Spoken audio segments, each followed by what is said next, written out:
Yeah, pleased to meet you, my friend. How are you today? You well? I'm good. I'm good. I'm good.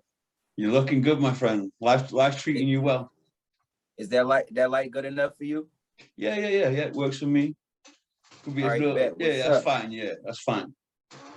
So, where do we want to start, my friend? I mean, the stories that you have, the career that you've been through to the pathway you find yourself now. Yo, Um, I don't know. I don't. The best way to start, I guess, I guess, just from the top. You know what I mean? Introduce myself to your people, the people that don't know, all that kind of stuff. I guess that's how we gonna rock this. I'm really here to answer your questions, and we gonna rock it like that. You feel me? I feel you. So, growing up, first of all, when you was in Detroit. Uh-huh. It's a very rich hip hop rap culture that's been there. Um, what gave you the motivation initially? How old was you? Initially, I was 9 years old and I knew I was gonna be a rapper. In 1989, I figured that out already. I told my cousin that in '89 that I was gonna be a rapper, and he laughed a little bit, but he knew I was serious too. But that's what I said I was gonna do then, for sure. Facts. Whereabouts in Detroit did you grow up? All my life, I was really based off 7 Mile, but I grew up on 8 Mile, Joy Road, um, mostly West Side. I lived on the East Side though, off 6 Mile myself. But I've been on 7 Mile. That's where I own my own house. Was on 7 Mile. My grandma stayed on 7 Mile, and my mama stayed on 7 Mile. I'm really 7 Mile. When everybody claim they from 7 Mile, they not though. I'm really from 7 Mile, and I'm really from 8 Mile. I Like really I'm like the really fact that you put that across because people have this preconceived idea that it's just 8 Mile, don't they, really? So the fact that 7 Mile is on the map and you're actually letting these viewers know you're from 7 Mile and 7 Mile what matters. 7 Mile is the 7 Mile is the better mile. It's the only mile that matters in Detroit. To be honest with you, 8 Mile is the shit because it's 8 Mile just on some, for one, Eminem and shit. But 8 Mile Scony down. What up? Other than that, it's 7 Mile. Everybody want to be from 7 Mile. You feel me? I feel you. Back in the early days, was it just on street corners having a little bit of a hustle, putting some rhymes together just with friends, just basically fucking about a little bit and getting something done? No, like I wrote my first rhyme. I remember I was like 10. I can remember that one still to this day. I was 10 years old. And like a funny thing was I met Swifty McVeigh when I was like in the 5th grade. Mm-hmm. Swifty McVeigh from D12. Yeah. His real name, Andre. And he was coming down the street and he like, what y'all doing over here talking shit to us? He older than me about 10 years. He like, I'm a rapper. And he like, let me hear you rap. So I rapped and he all like, I do rap and all this kind of shit. But he was on some Martin Luther King Had a Dream type of rap at that time. You feel me? Yeah. I was already a gangster rapper at 10 years old. You know what I'm saying? Like my shit was hard as hell. And he was looking at me like, damn. Then, yeah?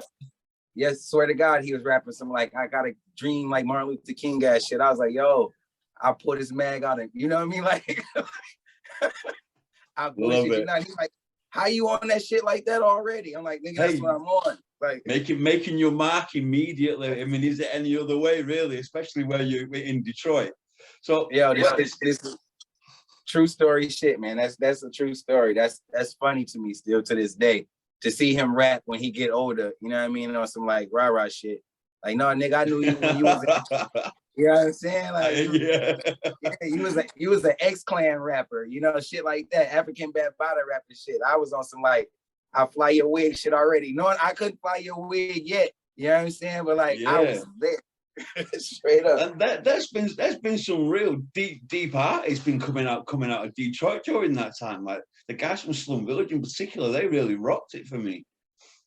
Slum Village did real good. T3, Elzai is one of the best rappers, like period. You know what I'm saying? Like he really period. punched it out. Yeah, he did. But like they was brought in through the J Dilla camp, RIP to JD. He had a big movement at that time with like all the artists in the game though. Busta Rhymes, Janet Jackson, Common Sense, and I got affiliated with JD through A Tribe Called Quest. That's how I worked with JD, and he was from Detroit, but I ain't meet that nigga through Detroit. I met him through some niggas from New York. You know what I'm saying? And I met him in Atlanta. So like Detroit, the international language of rap music, my friend. I guess it has to be. It's not like that. Tell me about your schooling wise. Was you in the school with your friends and a crowd around you, rapping a little bit of battle rapping, anything like that? Nah, man, battle rapping didn't really exist yet. But no, yeah, I did rap. I used to get chased home by the girls and shit. Like the whole school, like I wasn't in class with them like 10 minutes ago and shit. You know what I'm saying? Like the school would get out and they'd chase me home. I would always win the talent shows and like people would be fainting and shit, like on TV. No bullshit. My teachers would be like astounded at the shit that's going on. I always went to the best schools. Well, I went to public school first for the first 5 years. Yeah. Then I started going to like to the real schools. You know what I mean? I went to the best schools that they had to offer there. But then I left that school and I went to the worst school in the public school, in the PS, you know what I mean? In the public school era, I went to the worst school there in Detroit. And that shit was it was different. But like rapping on some cypher shit, I ain't started doing that till like I would rap with older people. I'd be like 13 and they'd be 20. You know what I mean? Like, and I could rap with them, and that's why they'd be like, "What the fuck, man? He can rap." Yeah, holding your own big time. Yeah, so like that's when the battle shit would start because I would be like younger. My first real like battle was at this place called Caboodles, and this shit was lit, man. I won that battle. Like I hardly ever lost. I lost like 4 times, 5 times in my life. Sometimes that shit is hard to do. It's just what it is. Yeah, like really, you know, like yeah, but like I don't lose. I'm a champ. You know what I'm saying? I'm really a champion when it comes to battle rap for sure. I battled Exhibit one time. That was I battled him live at St. Andrews. If you know what St. Andrews is, that's like I battled him down there, and I tore him up on stage. That shit was like people like, what the fuck? And Tash from the Alcoholics was there, and he like, what the fuck? And I was with Fife from Tribe Called Quest. So I always been around like some good rappers. So like I knew how to rap. You've been in real good companionship, haven't you? Really with these guys. Probably opened the doors. So when was your first? You're going on stage. You're going to be a crowd out there on your like. Obviously, you have your boys with you on stage. But what was your first actual gig going out there yourself? I couldn't put it like that. I'm not too sure to put it like that because I toured first. I was 17 on the first time I went on tour. I went with a Tribe Called Quest, and we came across seas. We did London, Denmark, Germany, Holland, a whole bunch, Sweden. You know what I'm saying? Shit like that. I did that, and then that went down well. That went down well. That tour, no doubt. Tribe Called Quest were a real big following in Europe, haven't they? It was phenomenal. I had a record deal through Groove Attack, but I didn't sign because I was with Tribe Called Quest. At that time, Groove Attack was the biggest distribution company on hip hop overseas, period. And they wanted to sign me, but like I thought I was going to sign over to Elektra Records. So like I didn't end up signing with that shit, and I fucked that up. But I was 17. So then it come back around and I'm 18, 19, and we tour again. But this time it's me, Fife, and then it was me, Fife, and it was the Alcoholics. Oh yeah. And some you know who Madlib is? Yeah, Madlib. Yeah, I know who Madlib is. I don't know him. I didn't know him, but I know of his music and his rapping. Them Madlib was there, and the other one I can't think of their names. This years back, but that was like my first joint where like we old folk, aren't we, my friend? Mm-hmm. I'm definitely seasoned, my dude. I got some years on me, so it's hard to remember everybody's name. But that was my first time getting to be myself on a tour and like getting the fan base on my own. You know, I would open up the set for them and I would close the set for them, so I got to shine as myself, and I was tearing that shit up. Nice feeling. The best. Yeah, that was without a doubt. Yeah. That was my favorite show. Was in Germany, in Hamburg, about 5,000 people. And when I was rocking, I was freestyling, and I never forget it. And I say, you live in this bitch and you don't give a fuck. Say what? And you would think everybody could speak English because the whole crowd was just like, what? Like, yeah, Wow. they did it. And I looked over and they like, keep going. I did it again. And they went extra crazy. And like, I started trying to rap again, but like, it was so hype in the feeling. I couldn't even rap good no more. I was just like, fuck. I started smiling and shit. And they just start clapping, going crazy. And like, it was like, I still feel that feeling from that day. Yeah, it was like that. It was like that. Take a bow, my friend. Yeah. That shit was real. It was like the feeling of it was exactly that. You dig? When you arrived, I remember we spoke earlier another time, and you spoke about like there was a tour where a collective, I suppose, for want of a better word, of Detroit artists who went around the States. Can you tell me a little bit more about that, please? Well, prior to that, see, like that happened. That's like a shit. You skipping some shit. So like, I got to bring it back. Yeah. Like, please do. So like after that, I come back to Detroit and Eminem was on top, and like battle rap you had to be a battle rapper. Now, before I rapped about bitches and money and like hustling and all that shit, like just cause like real like shit. Real. Yeah. And like I always thought like a rapper had to like do what he said. So like I was really robbing shit. I really sold drugs. I was really like gun toting. I was really stealing cars, really had chop shops, really had bank robber friends and cousins, and really had fucking like all of this shit. Like my life was real. And I thought rappers lived the life that I was living. And like I would meet rappers and they wasn't shit like me. And I'm like, whoa, wait a minute. This ain't you a rapper. You know what I mean? Like I'm a fucking gangster. I just rap. You know what I'm saying? I'm like, y'all make me laugh. So like I start meeting shit like that. So like Detroit was battle rappers, and like I start meeting these niggas, and I was seeing some of these niggas can really rap. And I mean like not rap a little bit. I mean like rap like, man, like the best rappers you ever heard. And that was the people I was meeting. And when I say this, I'm not making this up. It's like Marv One, Hostile, Swan, fucking Mo Dirty. Mo Dirty. It's a name I've not heard in a long time. Mo Dirty. This is just real rappers that are fire. And these are people that I'm like, what up though? These my friends. These my compadres. Yeah. So it's like, yo, if you're gonna rap, you gotta be able to tear people's heads off. So like I went to the Lush Lounge. It's like some legendary shit where if you rap here, you the shit. You feel me? So Eminem would come, Royce the 5'9" would come, everybody would be there, A&Rs would come, people to sign, Def Jam coming, everybody's there. So like I see Proof one day, and I'm like, what up? He's like, what up? I'm like, yeah, I see you on top. Either I'm gonna take your head, either you're gonna put me down with you, or I guess I'm gonna have to take your head off. And he was like, what? I was like, you heard me. And I walk away. And he just was looking at me like, the fuck? You know what I mean? Like, so I was talking shit to him because he was next. He was on my list. I was going to take him down. You know what I mean? Like, and that's how I was, you know, it is what it is. I really came at him like that. Yeah. So like at the same time, Royce the 5'9" started beefing with him, you know, like with the D12 shit, and they going back and forth. So like I end up getting this tape from my cousin Quincy in New York, and the tape had Royce dissing D12. So like I went around the corner to where Swift was, and Swift and Beretta was over there in Raw Collection. I sit down and I was like, yo, that diss record funny as hell. They like, they like, what diss record? I'm like, the one Royce did. Y'all haven't heard that shit? They like, nah. Man, I press play and like I see this nigga face still. After yo, cause like I don't have any, you know, I don't got no dogs in this fight. I don't care what's happening right now. I'm like, yo, he tearing y'all ass up. You know, like we laughing at the shit. It's funny as hell. It's funny as fuck. I'm like, yo, he going crazy.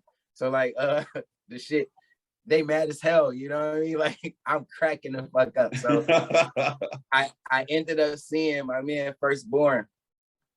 And I'm like, yo, First, if you want, man, I'll go ahead and take care of that nigga Royce, man. I know how this shit be. Y'all can't really do nothing. Get at me when you want me to do this shit. I'm just talking shit. You feel me? So like, I go back home, man, like 4 or 5 days later, my mom tell me to answer the phone, and it's proof on the phone, and I don't think it's proof. You know what I mean? He like, yo, what up? This proof. I'm like, yeah, all right, click, hang the phone up. You know what I'm saying? I'm sitting there like, yo, mom, it's a prank call type shit. She like, well, shit, they asked for Khan, and I'm cracking the fuck up. You know what I mean? Because my mama called, you know, my mama really called me that. So like, it ain't like it's a funny nickname or nothing. Yeah, that's what my people called me. So anyway, he called back again, and he like, motherfucker, don't hang up this proof. I'm like, yeah, all right, boom, I bang on him again. He called back one more time. Like, that's a bold move.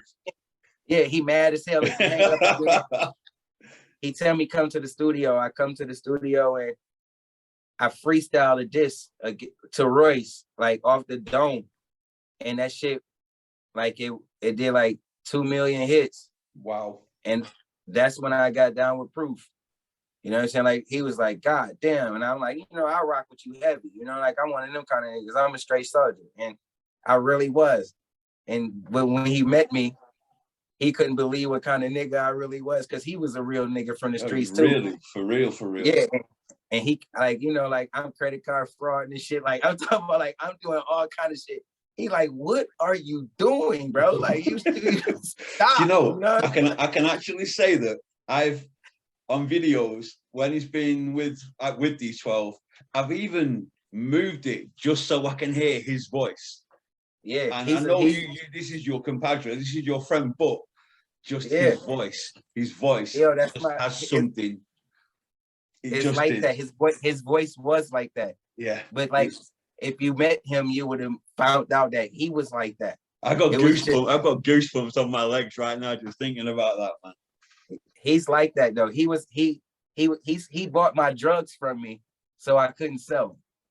Like, yo, here, how much you got on you? And bought it from me. Like, now go to the studio. That's the kind of nigga that was. You feel what I'm saying? Like, yeah, like that. So he was like rare. that.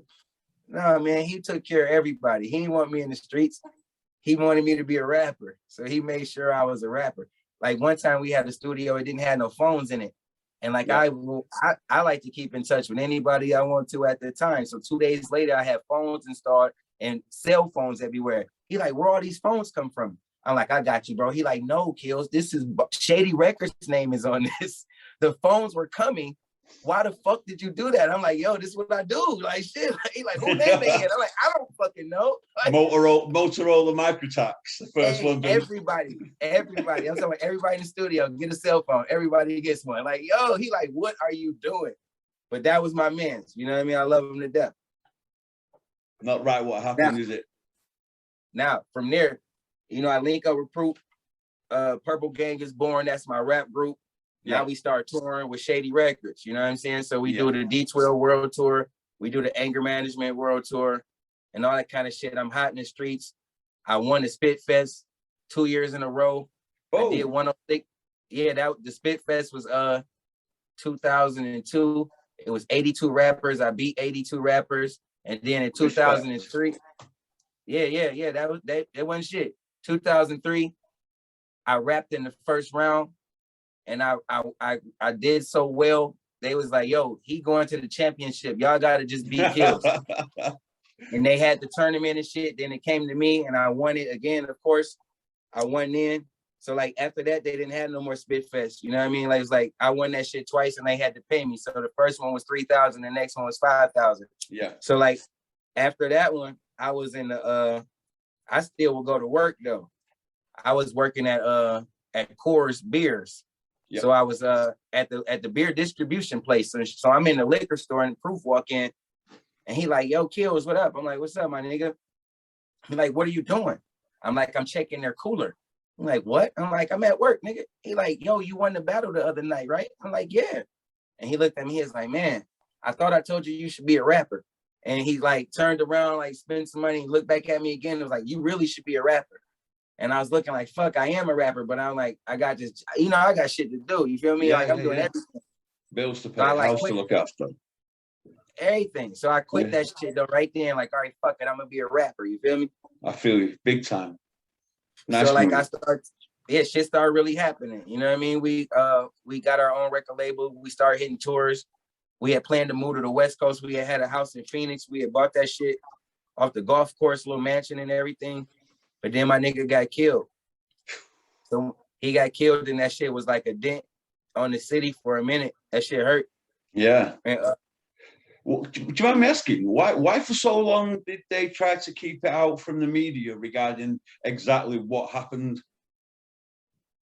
I don't know. What happened Strange was, one.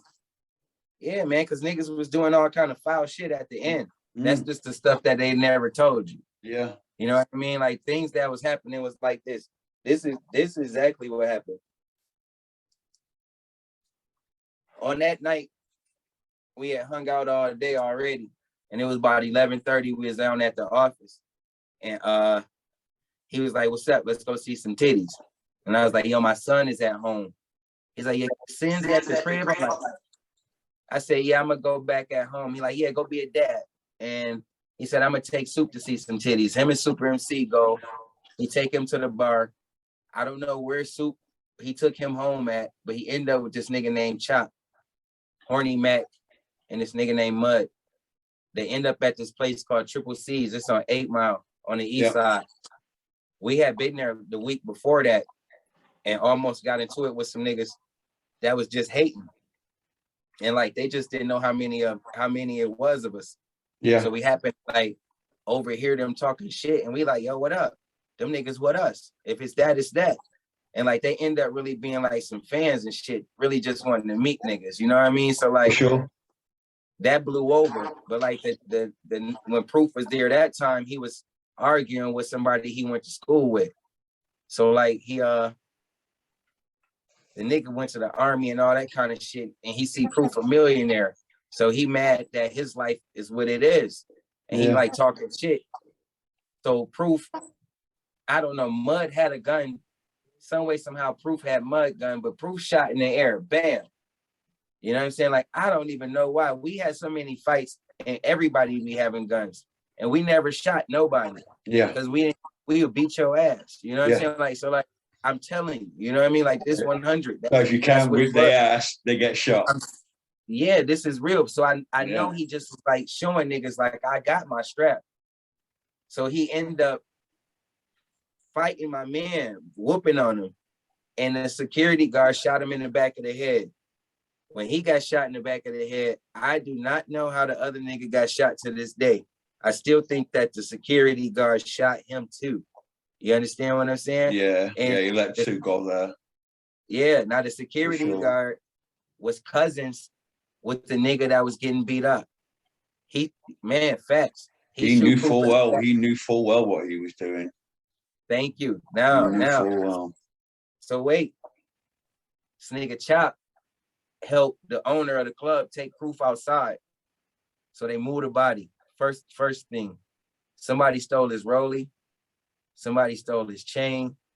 He ain't had no money on him. Horny Mac ran. Mud ran. It wasn't no security there. And like I told you, Chop helped take him outside. We figured all this out through some street shit and figured out exactly what happened with that. But this is exactly what happened. Okay. About 4 o'clock, my phone started going crazy. And it was everybody I love calling me. And then I called my mother back. And my mother worked at the hospital. And she told me that they had just brought Proof in and somebody else. And she know I was with him last night. So she was wondering, was it me? So like that was fucking me up. I went to the hospital. He was at the hospital on the east side. That ain't even really like a real hospital. It's like a hospital, like an urgent care almost. It's not a real hospital. You go in there, you're in trouble. Yeah, he was already dead though. His head was shot off in the back. He looked like he was sleeping, you know what I'm saying? But he knew he was about to die. Like, because how he was moving in the world. He's making peace with everybody.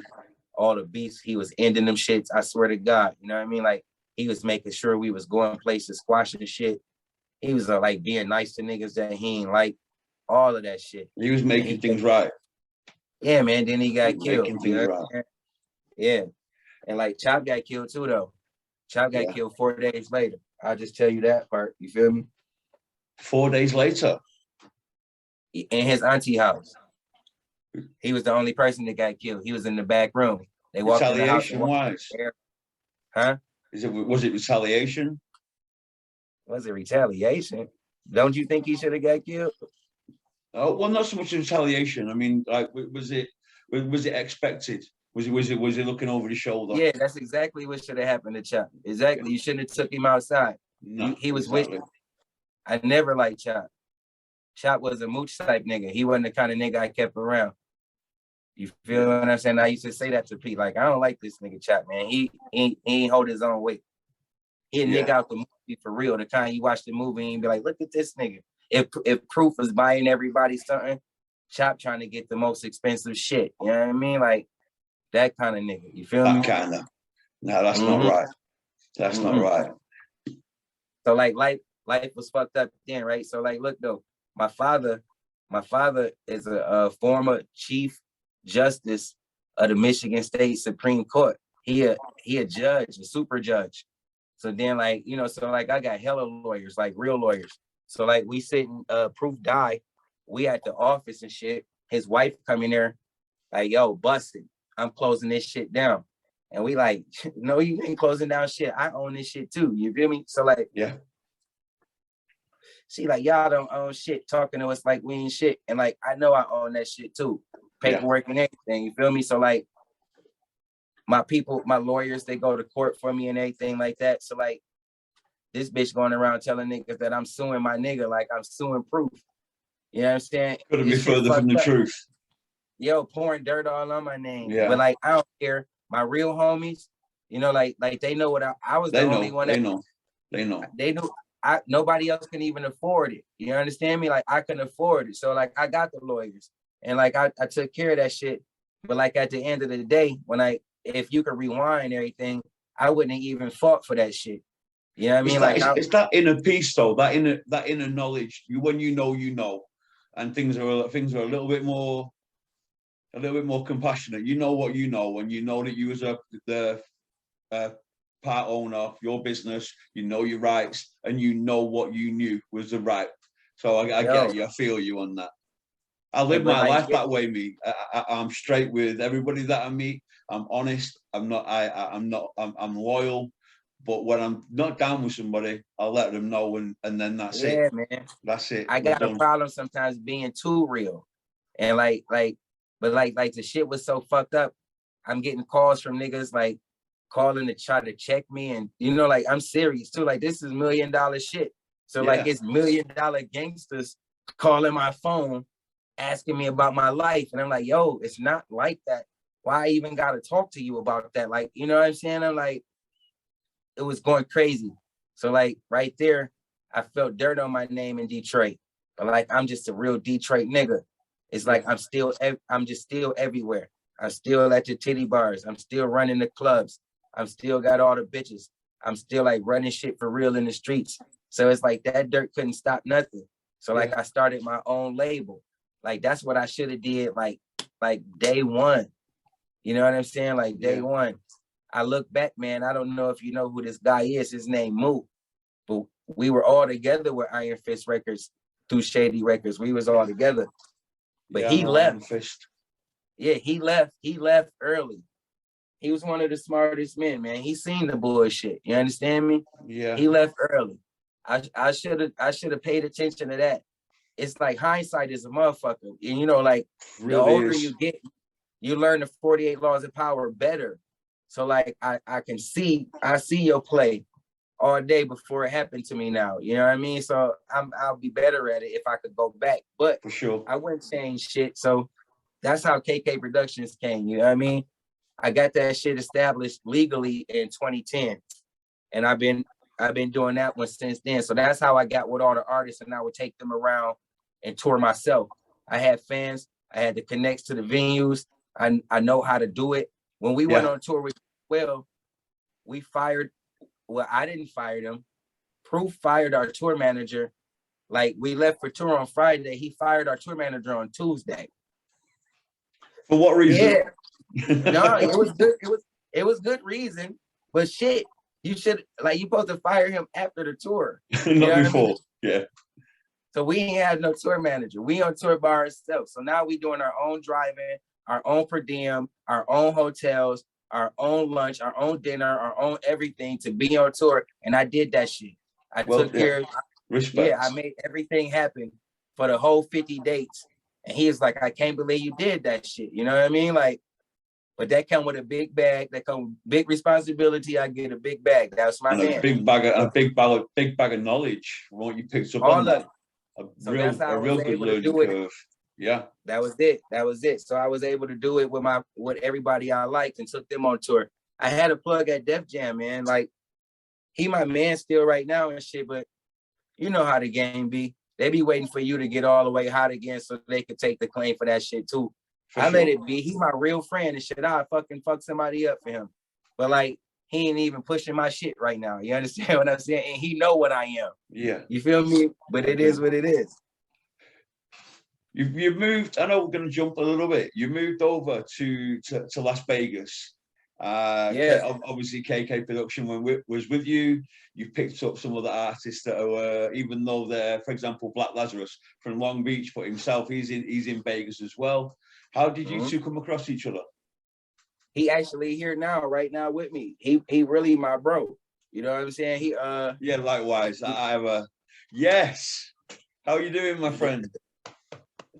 Good, family. How you living? He always living well, thank you. Finally, nice to see you, brother. I when I came out here and shit, I didn't even really tell people I rap. You know what I mean? In my history of the world, you'll figure some shit out when you figure it out. Most people that come telling you what they are, they really aren't that. That's what they want you to meet them as. Yes. So I let people just meet me as me. You know what I mean? So when they meet me, they don't know what the fuck going on. They just see a real nigga. So I function like that. So I was helping this artist like get his shit together. You know what I mean? I like this music, so I would just help him. And he was just like, man, you smart as hell. And I'm like, yo, it's nothing. And I would downplay it still. Yeah, he had never heard me rap or nothing, but like I would help him with his covers, his posters, the way to speak, the way to print your flyers, the way to display that shit, the way to approach these promoters, the whole thing. So he had some business on the floor and I handled it for him. And I think Lazarus saw me handle the business.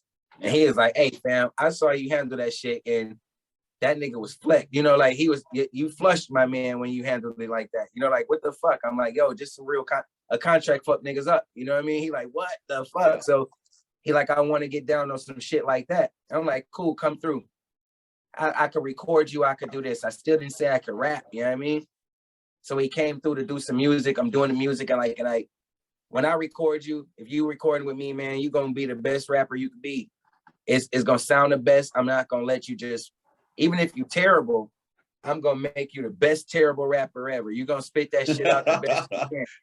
I mean, I've been with Lazarus. I mean, I can see the difference. And I've always believed in the quality of his delivery, his pitch. I like his videos, his very early releases. I think I first interviewed him probably 10 years ago. So I've seen That's quite fire. That's fire. So he came and he was recording, and then like I let him hear some shit like, yo, this the flavor I be on. And he like, man, you fire. You know, I'm like, word. And like I was like, I'm just dancing a little bit. Like I be trying to be humble and shit, but like I really think I'm the GOAT. So like it'd be hard to act that way. But like I fucked with my dog, so we start just building. And like I see him more and more, and then we build. He emailed me almost immediately and went, oh my God, you gotta hear this guy talking about you. Word. Seriously, word. Yeah, for real. Immediately. We started doing some shit, man. It was like, I don't even want to compare it to nothing like that, but it was really feeling like Outkast. But we ain't Outkast. Oh yeah, good call. Yeah, you know, like we not that, but it was like, if I said some shit in my rhyme that I was writing silently, this motherfucker was saying some shit in his rhyme that he was writing silently too, that was going the same. You know what I'm saying? Like shit was just like, yo, I was talking about the same shit, man. Like, and I didn't ask you what you was talking about. You know what I mean? Like, if I said an NBA player, he'd say NBA player. Like it was just matching. Damn near had the same part of a bar. You know, we was fucking my mind up. So we ended up working real good. And I was like, fuck it. He like, yo, man, it's just what it is. So he just team, man. It's like a family over here. And that's how we do everything. You know what I mean? Like all I have that my shit. I have my younger, my 13-year-old boy in the car saying, I'm in Long Beach with that long heat. We take one shot, you get long sleep, and that's 13 years old, rapping your music. Love it. See, because he understand that's his call of duty. You understand me? But like he understand, he see the bars though.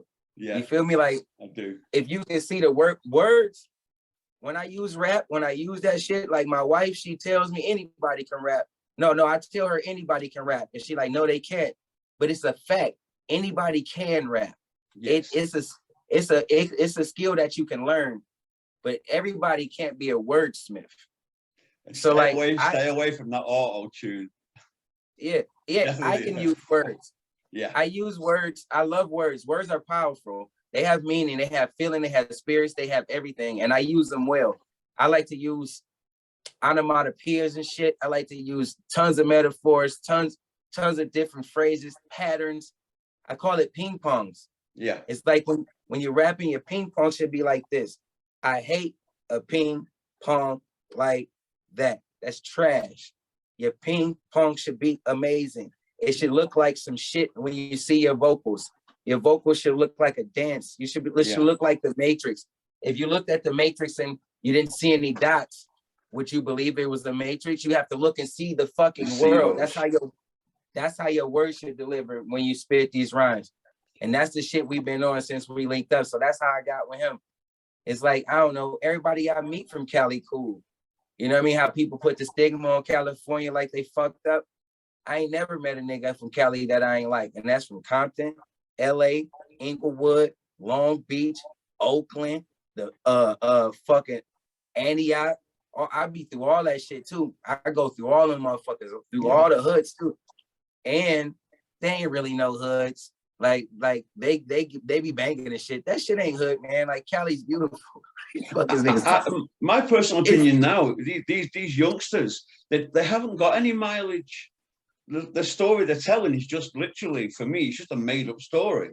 The guys that like you're a killer. How?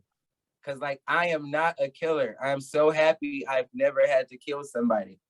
That's some deep shit, man. You understand? I've seen people kill. I've seen that shit. I'm sorry. Yeah. I seen it happen right there. I seen it. So like I try not to even. I'm still from Detroit though. You understand what I'm saying? I'm still me. For sure. But I try not to even use that kind of verbiage. Like I would literally kill you, but I will kill you for this reason. Yeah. Like it's like Arsenal said one day that if he's catching bodies, why is he touring? Have you gone? But you say they don't have any mileage, and I say they do have mileage. These motherfuckers got more guns than everybody I ever seen. They stay strapped. They ready to shoot. They not fighters. They do have mileage. These niggas got bodies. I mean, with regards to like where the second and third generation, where because financial situations have changed, it wasn't as tough for them growing up with regards to mileage looking over their shoulder. It was a conscious decision. It was something we had to do. I had to hustle. Make this happen. Yeah, they make this happen. Yeah, like who I smoke. I wish you would rap about who I smoke. You smoking my cousin in your blunt. That is why people want to shoot and kill you. Yeah, that's why. You don't think they got a god brother and a godfather and cousins and friends that's gonna see you and want to do something to you. Listen to what you bringing on to yourself. That kind of shit is like, but the record companies know it too. You know what I mean? So they sign that shit and they could stop that shit, man. Everybody know this shit. Bloods and Crips is $1 million industry, my baby. Like, yeah. From top to bottom, it really is, yeah.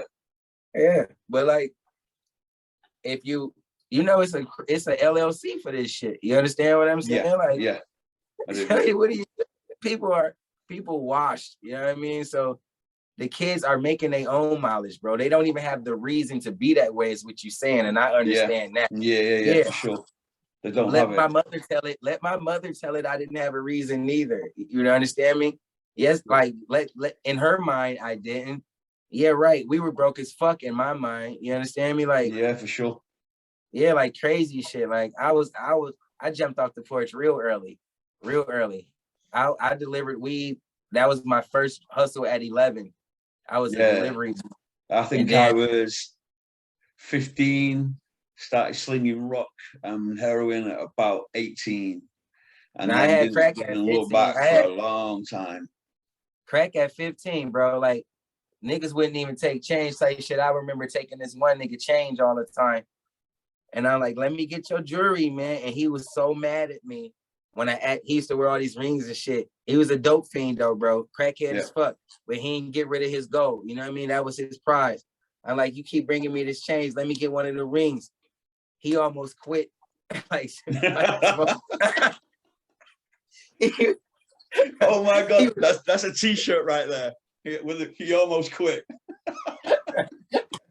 He was so offended that I wanted his jewelry, bro. He was so mad at me. Motherfucker. I'm like, yo, chill on me, bro. Like, oh man. Yo, like, so like I was from that era, man. Shit, that's crazy. Yeah, oh, man.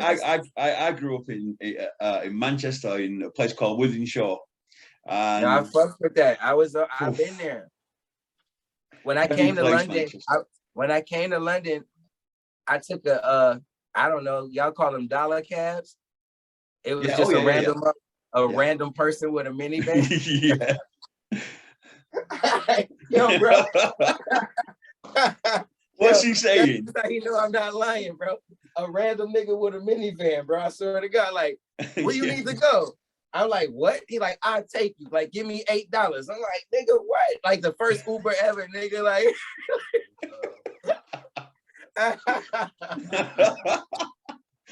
did he take you? That's how I was getting around London and shit. He took me to the hood to get some weed and everything, man. That's where I was getting my shit, man. That's funny as fuck, man. Funny.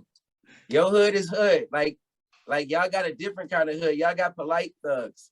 You know what I mean? Like it's like, you know, they'll greet you and rob you. You know, like, what the fuck was that? You know, like, did you ask me how I was doing as you robbed me? You know, like, this is crazy. Like, I was in Mossad a couple of weeks ago, and the Somalians have just, like, as we're walking, they're coming out of their house, like every one of them, crack, heroin. You want crack? Do you want heroin? And we were like, do we look like we're here to score heroin and crack? Like, no, thank you very much, man. It's always a hope of turning you out. Yeah, always the hope. Making sure. Tuck your chains in, take your rings off, put them in your pocket when you're walking through the hood.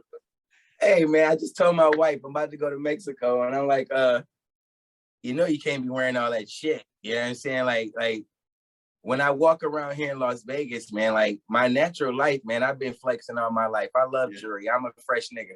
Like, and my wife is even fresher. I believe a woman's place is to have jewels. You know what I mean? She a queen. I wish I had more to have her walking around like I'm serious as fuck. You know what I mean? Like how they are in India and shit like that. People don't even know how real wealth looks like. You know what I mean? Yeah. But like she be flexing too. I'm like, you know, you can't take none of that shit with you. You know, like you need to leave mostly all that home. You want to keep your fingers, right? Like, if you don't mind me saying, it's fresh to see the way you are with your wife, the way you are with her in public, the way you are together. I think it's a really positive and a good persona to be putting out to the generation nowadays. Respect for that. I made that shit cool. You know what I'm saying? Yeah. Like I made that cool. And it's like I know it. I know if I picked that up, everybody else will have picked that up as well. Back when I first started touring, niggas was like, studio back in the day was different than it is now. Like where we at right now is our studio at home. You know what I mean? We got everything here at the crib. You know what I mean? Like the shits, we can work all night when we choose to. But back in the day, you had to go somewhere else just about to get your shit in. So like, I don't know how niggas was always like around niggas and shit. You know, like I never felt that vibe. Like, even if the girl wasn't my girl, I brought bitches to come around. Yo, come to the lab.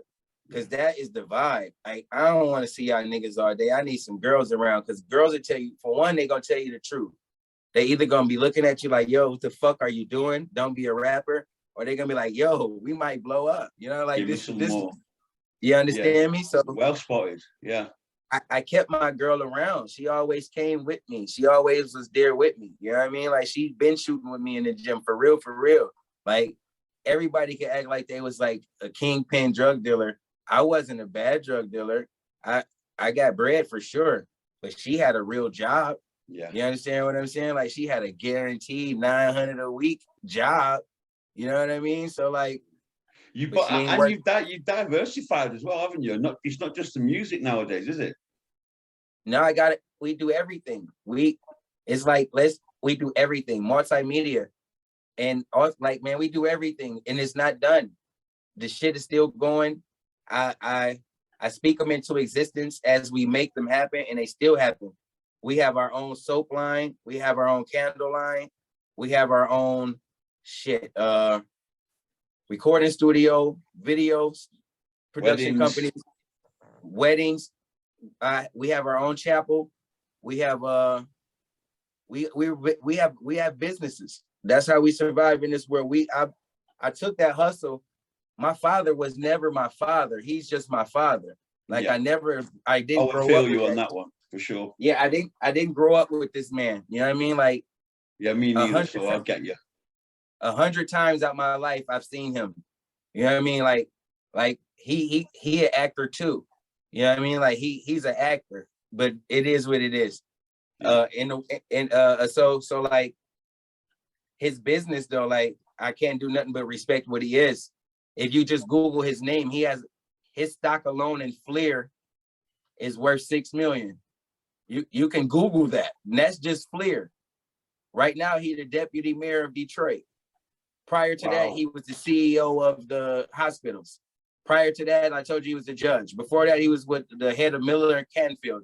This is what I'm saying when I say I got lawyers. That's why I don't be losing the lawyers and shit. Like all that. That's why I was kind of bad too. You know, like because I kind of knew I would get away with it. Like it was fucked up. Like I knew I would be okay. Like always in the back pocket. That card. Like, I'll be okay. You know, like one time I went to jail. It was on a Friday morning. And they like, yo, you know, they made sure they kept me until night, of course, so they could send me to county. You feel me? Yeah. And they like, nobody get out of jail on Saturday because you can't see a judge. You feel me? I told them niggas I was about to get out of jail. You know, they like the police like, no fucking way. I'm like, yes way, nigga. I'm about to be out of here at 8:30. And they like, what? I was like, your judge is coming to see me here. And they was like, what? No fucking way. You know, look up, here come the judge. He got his pajamas on. Yo, he got the flannel PJs on, swear to God, with the hat. Boom. He arraigned me right there in jail. They like, what the fuck is going on? I'm like, yo, I'm a maid, nigga. They like, yo.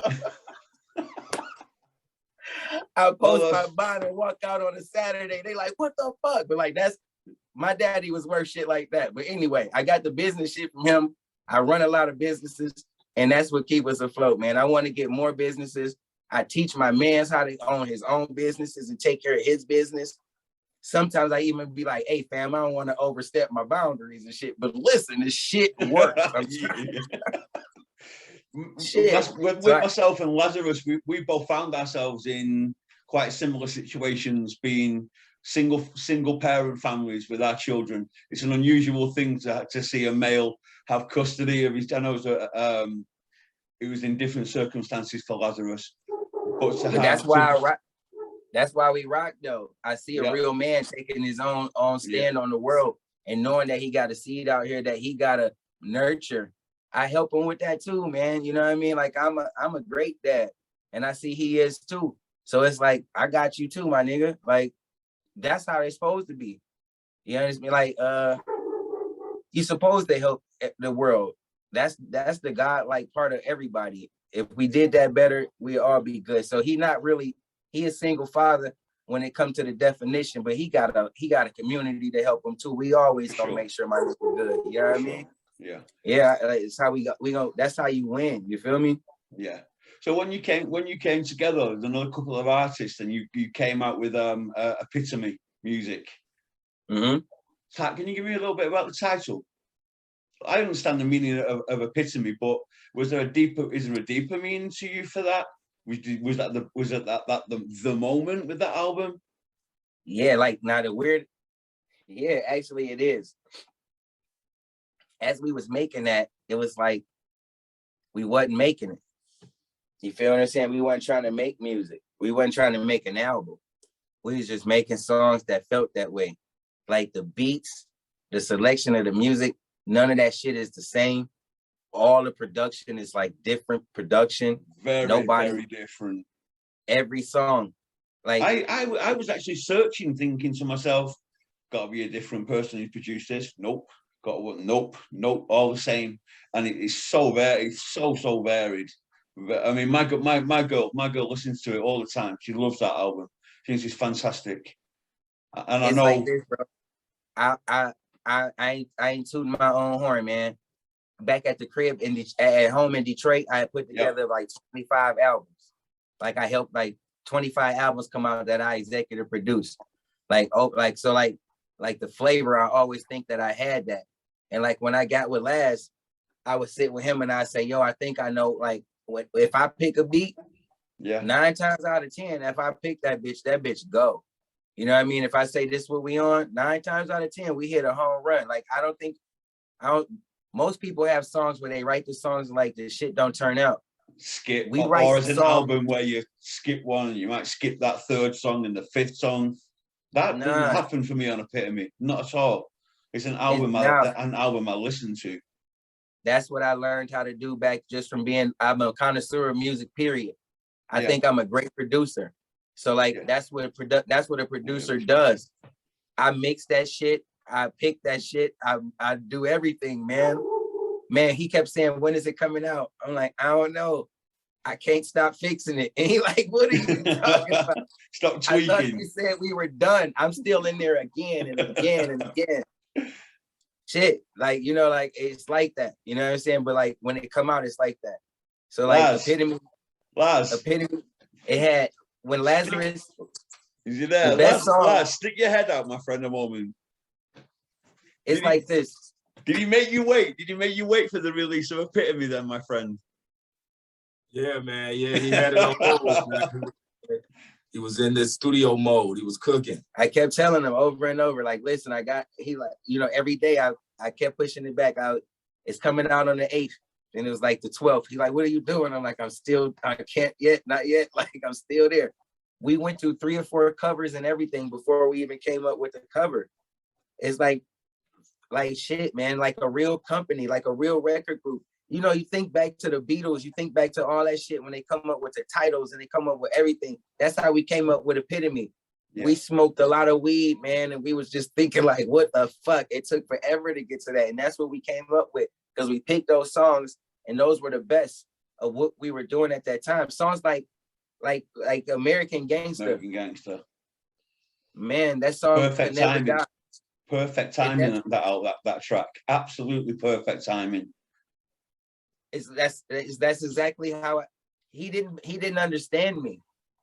When we got done with that song, we went somewhere. I think we was hanging out on his birthday. And I was like, listen, y'all, American Gangster is different. My wife and him looked at me with the no, it's not face, like not that. You know what I'm saying? Like that's not the song. And I was like, this is Grammy music. And they like, what? And I'm like, trust me. And they looking at me again, like, nah, like they really kind of swagged me off. When the world heard that shit and like they felt the world, they like, yo, sure. I'm like, I tried to tell y'all motherfuckers. Video as well. The video is absolutely killer. It really is. You know, like, killer. I told you, like for me, that track just has everything. It means there's it's not just hidden meaning, it means something. There's a message there. It is. And the message is clear. It's clear. Yeah. It's clear. And the song, it's a movie. It's a song that can be used in any gangster movie for the rest of the world, for the rest of the years. It can be in a Marvel movie. It could be at the end of a fucking crime fighting movie. It could be at the end of a gangster movie, a black movie, a white movie, because it showed exactly what America really is what I thought. You see how we had the business suits on in some parts, the other parts we straight street because it shows both ways. We in the middle of the traffic.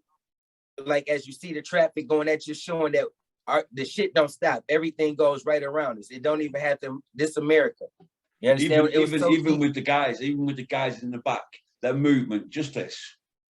As we walked and they joined us. Yeah. You understand what I'm saying? Sure. Like, it's, if you see it and see what it is, you can see the movie. And the crazy part is, when I wrote the videos down, I wrote them all at this, like, I wrote all the videos together that we put out. I wrote them all before they were shot. As the album was put together, I knew what they had to look like to make the songs. Like, I knew it already. I wrote them shits down. That's why when we got with the video team, they like, yo, I've never even had nobody come at me like that with a full script, with a full shot list, with a full outfits, ideas, settings, places where we're going to be, the temperature, the way I need this, nighttime, daytime. Even the mic stand, just all that shit was wrote down, bro. All that was pre-planned. Everything. We had everything. I miss nothing with music. I don't miss anything on there. And for me, I'm watching every single moment, every lyric, the way the people that move their heads, it means something to me. It's a really great message, a great time for America. Well, the crazy part about all of that is we did all those videos in 22 hours. 22 hours we did all of them. Like, same day. We started at 6 in the morning. We worked all the way to 12 o'clock. We slept, got the fuck up, did the same thing again. It's a wrap. All the videos for the album shot right then. You know, people act like they could work. You can either talk about it or do it. And like, I work, man. I put that, the vision board shit be real, man. Like, you know, knock those goals down. A goalless motherfucker is a soulless motherfucker. So like, when we did that work, man, it was beautiful. We was building a team, and I had been contacting the video guy since early September, since September 3rd. And my nigga died from COVID, bro. Oh, I'm really sorry to hear that. I just found out yesterday. May his memory be a blessing. Man, it fucks me. It fucks me up. His last videos were my videos. And the last thing he posted was a highlight of him hanging out with me and how we was building the team. Shit crazy. Wow. Mm-hmm. Wow, that's thrown me, you know. Yeah, it fucked me up like that too. He's saying shit in the video like he knew what it was too. Like, yo, this shit special. You know, like, these niggas, this shit different. This nigga another level. You know what I mean? Like, he knew what it, he met me like I'm hanging out with I was with Delicious and like the bitches from Empire and Hakeem. You know, like, that's the life I live. Shit like that. Like, he met me with Cash Doll. You know, like, he meet me and he think I'm some giant type nigga and like on some Hollywood rap shit, but like, I'm a fucking drug dealer. I just got my own nightclub. So like, I'm of course I know everybody. You feel me? It ain't like that, nigga. But I'm not funny. That's what I'm saying. Like, I'm not funny acting. So I connected with him. He from Florida. We done brought him out to Vegas, man. I'm showing him fifth here, drinks here, whatever you need. Like, he like, I never lived like this type shit. Swear he telling me this. And I'm like, this my regular, like, wait till I show you, you know what I mean? Like, yeah, you told me very early that with yourself, once you're in with you're in, and you're about making sure that those people around you are positive, they're happy and fulfilled, and they need and they want for nothing. You told me that very early when I first met you. Bro, that's my vibe, man. Like, I remembered this. I probably was a monk in my life. You understand what I'm saying? Like, back in my other life. Like I can't stand how much I care about humans. You understand what I'm saying? Like, it's one of my weaknesses. You dig me? Like, I'm an empath and shit. So like, if I see something in you and you need that shit to shine, I'm gonna help you shine if I can see it. I ain't never problem being a hype man. I know I'm a star. You understand what I'm saying? Yeah. It's never a problem for me to be your hype man though. I ain't never got a problem being your assistant because niggas need help. And yes, you know, like, it's called a team. Like, I'm a good general.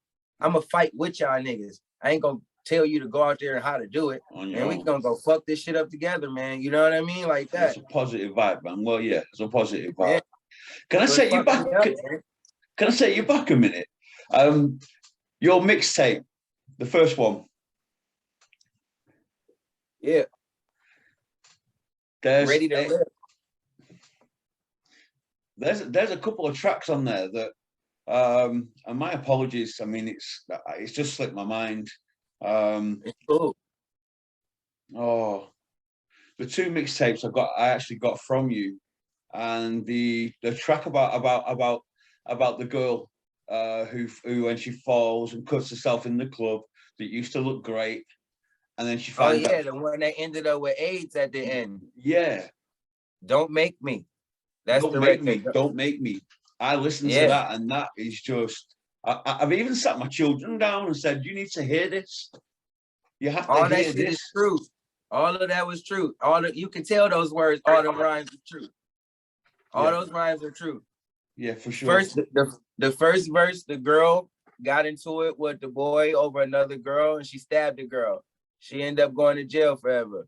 She killed that girl. 2 slices for life. Yeah, wasn't it? Yeah. The second one, unbelievable. The second one, my man's little brother found his stash, and he used that shit, and he OD'd. And my man was accusing everybody else of stealing his work. And it was his little brother. Then the last one was a dancer who thought she was the shit, and she ended up getting the HIV. Should be like that. That's heavy, that song. Cool. Yeah, that shit was just real though. You know, like it means something to me that I listen to that quite often as it happens. Yeah, I find it both as a spiritual thing and as a reminder. A real reminder of what I don't do no more. I don't misbehave anymore, and it's that easy to have your life over in a blink and you're done. Yeah, sometimes when I be in the studio, like if I'm definitely getting recorded by someone else, like they'll stop me and say, "Hey man, why are you in there telling the truth?"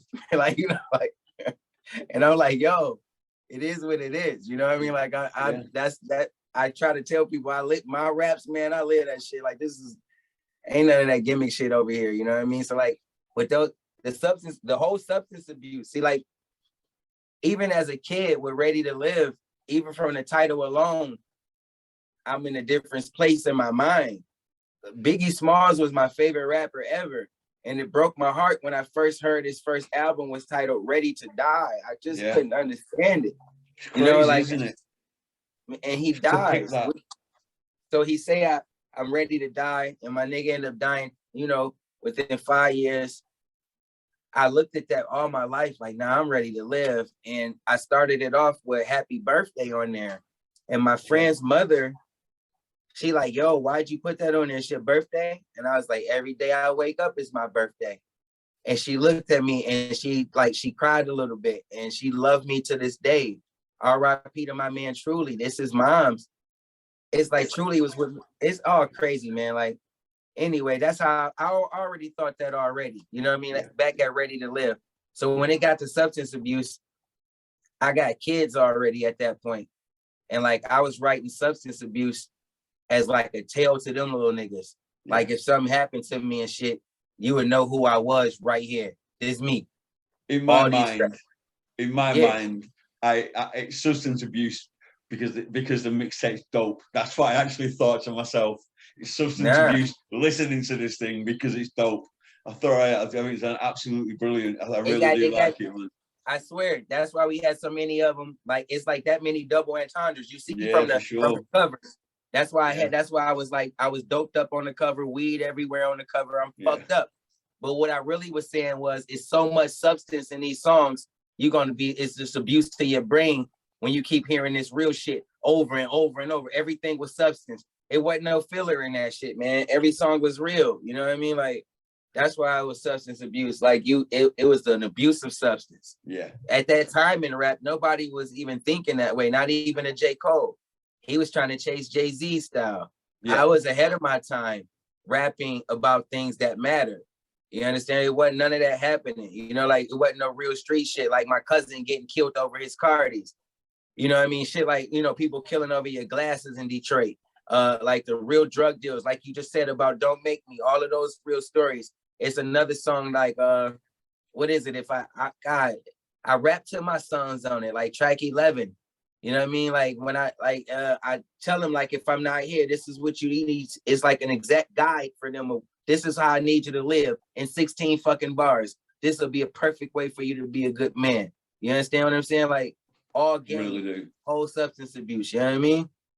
You've come full circle now. Now it's motivation. And you've actually said to me that you feel, I've seen online as well, this is your best work with Corrupt.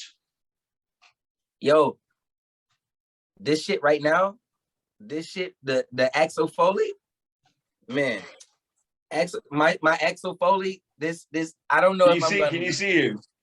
I've been watching it the whole time. I've been laid off of it.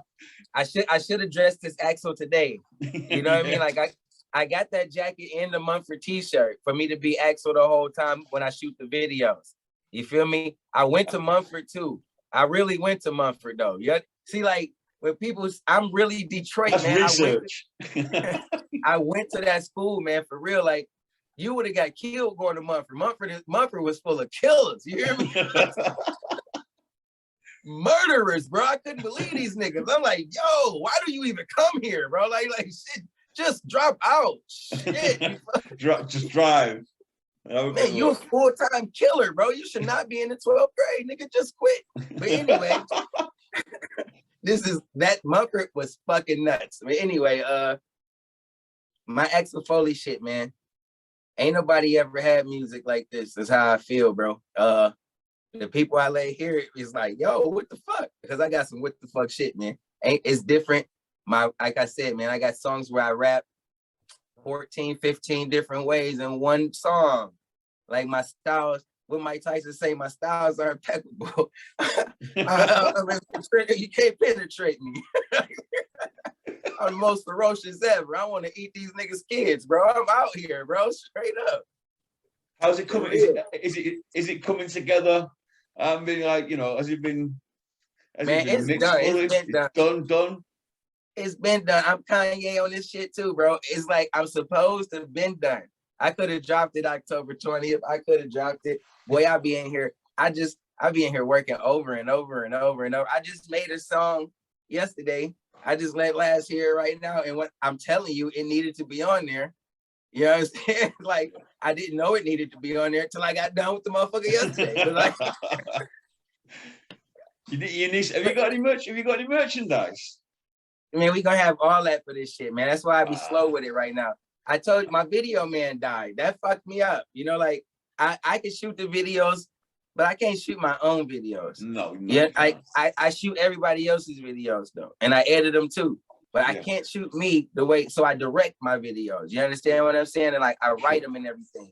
And I had just found, I had been going through cameraman over and over and over, and we finally get this motherfucker. And like I've known him for years. I showed him what I'm about. Like I'm gonna take care of you. You know, like you come to me, it's a work vacation, bro. I got you. And the COVID got my guy. So like now I'm on the remix with that because all the videos I got wrote for the Axel Foley make it a movie, bro. It's like, fuck it, I'll tell you right now. I got different characters that's in each video. I'm taking all of the black heroes and shit. I'm Black Dynamite in them shits. I'm fucking Axel Foley in that shit. I took Peaches from Low Down Dirty Shame. That's gonna be my wife through all of them. And I'm gonna say it real goofy when this shit start. Like, yo, this is a blaxploitation film. So I took Peaches from Low Down Dirty Shame. That's why she here, nigga, because I like how Shame did that. So she worked for me now. This is how all this shit gonna rock. So when you see it, it's gonna be a fucking movie. You feel me? Like people are like, yo, this is hilarious, but my songs are serious. You know what I'm saying? So like, but it's different, man. I'm looking forward to that release date. I really am. Yeah, so like the merch and shit, man, it'd be hard about the merch because like I'm selective. I dress nice. I always dress nice. I used to steal clothes when I was a kid. I was a great booster. So I always had Polo and Nautica and Tommy and Donna Karen and all that shit, like all the best clothes. So like as I got older and I can afford it I could buy it. Of course I buy it. So all I wear is nice clothes. So it's hard for me to buy merch to sell. I understand. Yeah, I've got you. If that shit not fresh for me to wear. Damn, so like I've got Tommy Hilfiger socks on right now, so I feel you on that one, my friend. It's a difficult. This my regular, just these play clothes. Yeah, you understand? Like in this Tommy Hilfiger right now. Like that's what I'm saying. Like, and I'm chilling. Yeah, I've got Tommy tracksuit on as well, bottoms on as well. You know, it's so difficult when people are selling merchandise and it's a ring spun t-shirt or Fruit of the Loom. I just couldn't put that on. I couldn't. No, I couldn't. So like that be the problem with it. So when I come to the merch is you get the shirt from Michaels. It's a premium design t-shirt, but each t-shirt alone is $24. So yeah, like before the print. So then I get the screen, then I get it printed because I want the real shit on there. And I need at least vinyl. You know what I mean? So like end of the day, my price point, $65 for a t-shirt. And in this world we live in, they look like I'm trying to kill you when I tell you give me $65 for a t-shirt. But you'll give Balenciaga $800 for a t-shirt. Which is just ludicrous. It's crazy. Who the fuck is Balenciaga? Exactly, but you would know me and not want to support me. That's you understand me? So like that's where my mind be at with the merch. I be kind of fucked up with that because like I do want to produce quality. I want to give you the best of it. But shit, these motherfuckers act cheap. They compare me to Walmart or something. Like they go to Walmart. They're pulling a rack off Primark. You don't even go there. You know what I mean? Like, what the fuck is you talking about? Yeah, I do know that. I have seen that. Yeah. So buying people merch is tough. You know what I'm saying? Like, that's a big deal for me. So, like, when I produce merch, I'm going to have my price point. My shit going to be high. Like my wife or her soaps. They're handmade. They're crafted. They get goat's milk, honey butter, all kind of shit that's good for your life. Antioxidants and shit. Premium coffee inside of it. Scrub your face off. That shit $9 a bar, fam. You can go to the dollar store and get that soap, or you can buy the shit that she made handmade specifically for you. Yes. That if you don't want, you either gonna buy it or you not. That's how I live, man. Like, so I'm gonna get my shit out here with the merch like that, but it's gonna be a push of greatness. So like I don't like to rush that kind of shit. You feel me? I feel you for sure. For sure. Well, so as far as merch goes right now, shout out my man Mo Dirty. You will always catch me rocking You Don't Belong in Detroit. That's my hoodies. I rock all the time and t-shirts, man. I mean, that's how I support my friends. And no, I don't get them for free. I love my brother. I spend hundreds of dollars with him. I have maybe 40 of those shirts. And I have his hoodie in every color. I have his t-shirt in every color because I know him. I wish I knew Ralph Lauren because I got 1 million polo shirts. But like, I know Mo Dirty. That's why I wear his shit. Shouts to my man Royce Fan. His is wait for what the fuck? CFMG. That's what you I wear his shit. Wait for increase. Wait, work your turn or some shit like that. I wear the fuck out his shirts too. His premium, beautiful shirts. Those my brothers. I wear their clothing. So like I don't I'm gonna hit them. I'm gonna hit their site and order. I got it on an American Gangsters. Is it that one? Yeah, that's what I got. That's CFF. That's Royce Fan shit right there, man. I rock his shit. I support my brothers for real. You know what I mean? Like, and push their shit and buy their shit, man. And then like wear them in my videos and shit. You know what I mean? Like, I put Mo Dirty on. It's I got the tank top on for sure. I made sure inside a Fake Love video. I'm always thinking far ahead of the game, man. It's always a push. Everything is a plan for me, bro. Like I got plans for everybody. I just saw that Serena, King Richard, yeah. Shit was great, man. I fuck with that. You know what I mean? Like, I don't give a fuck about none of the relationship parts or nothing. The great part was the business plan. He had some shit in his mind. He said, "This how this shit gonna go," and that's how that shit went. And he executed it well. Fire. That's fire. Where they ended up. That's some shit I'm on. You know what I mean? Yeah. Like that. That's how I move with everybody. Right. I'm gonna have to wrap this interview up, my friend. It's been an absolute pleasure talking to you, brother. Nothing but respect for you. Yo, I'm gonna sing the album early. As we go out, this how shit go. It's the KK. Good evening, motherfuckers. I'd like to thank everybody for coming out tonight. Y'all about to hear some dope shit, you hear me? For you tonight, I got a lush legend. All the way from Detroit, Michigan. What up, Doc? 7 miles to be exact. Y'all keep that going. Make sure it's going to make you. Render niggas defenseless, the burners stay smoking like incense. That's enough. You know what I mean? Thank you. Yeah. Thank Peace, you. my man. Peace, my Yo. man. You take care. Bye-bye. You too, dude. Lars, bye. Peace. Peace. Bye-bye, guys.